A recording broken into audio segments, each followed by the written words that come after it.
Ang content natin ngayon ay tutorial pa rin kung paano i-calculate yung pipe circumference. Tara.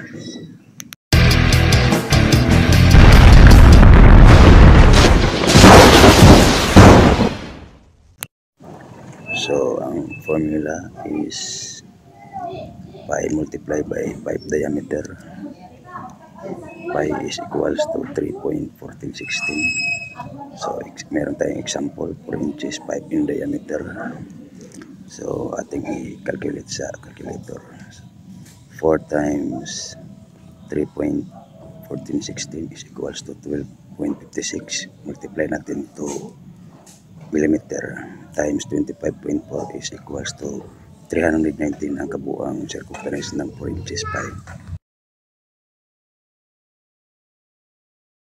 So, ganyan lang kadali ang pag-calculate ng pipe circumference.